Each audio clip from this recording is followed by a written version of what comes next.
The SpongeBob SquarePants movie.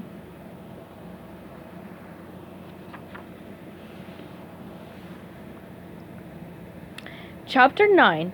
Back in Bikini Bottom, Plankton's plot was kicking into high gear as a certain grumpy squid was about to find out. "One more lap around town and it's a frosty beverage for you, Squiddy," Squiddy promised himself as he pedaled his bicycle. He was daydreaming about that refreshing treat when he saw something odd. A fish with a chum bucket on its head. Not a real chum bucket, but a bucket-shaped helmet. "Morning," said the bucket-headed fish. "Some people have no taste in headgear," Squidward muttered to himself. Then he saw another fish with a bucket on her head.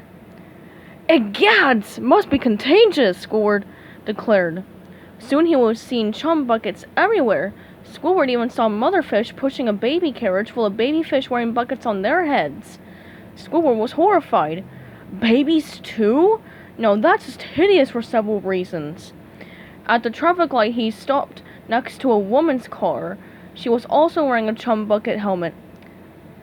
"Excuse me, Mrs. Puff, but where's everyone getting that horrid headgear?" "I got it at the chum bucket," Mrs. Puff replied. "Plankton's giving them away with every free Krabby Patty." "Chum bucket?" cried Squidward. "Free? Krabby Patties? Plankton? Giving? With?" "That's right," called Mrs. Puff as she zoomed away. Squidward scratched his bald squid head. "Something smells fishy round here, and for once it isn't my laundry." Squidward pedaled right over to the chum bucket. The place was hopping. Squidward burst through the door. "All right, Plankton, I want a word with you." "Hello, Squidward," Plankton said, grinning smugly. "Did you stop by to get your free bucket helmet?" "No," said Squidward. "You may have hoodwinked everyone else in this backwater town, but you can't fool me. I listen to public radio." Plankton made an innocent face. "And what is that supposed to mean?" Squidward shook his finger under Plankton's nose. "It means you set up Mr. Krabs!" he cried.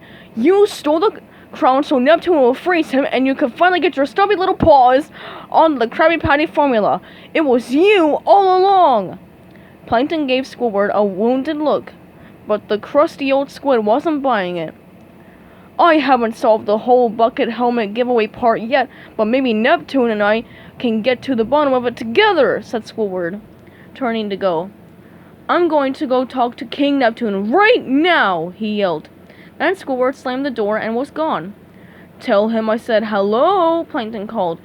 "If you make it that far." Ha ha ha. Plankton laughed like some kind of stubby-fingered madman.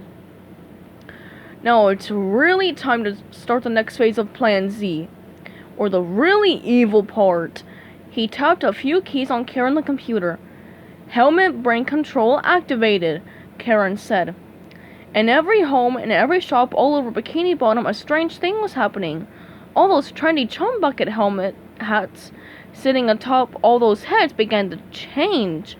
With a buzz and a click, they soon took control of everyone's mind. "All hail Plankton! All hail Plankton!" chanted the people of Bikini Bottom. Soon an army of bucketheads filled the streets. "All hail Plankton! All hail Plankton!" They poured out of houses and shops,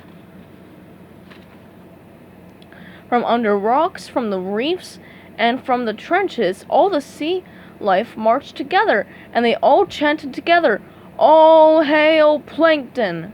All hail Plankton!" Plankton ran to the window and peered through his telescope. There they were, his army of mind-controlled bucketheads. Plankton hopped up and down with glee. "Plan Z! Plan Z!" Outside, the crowd spoke with one voice. "All hail Plankton! All hail Plankton!"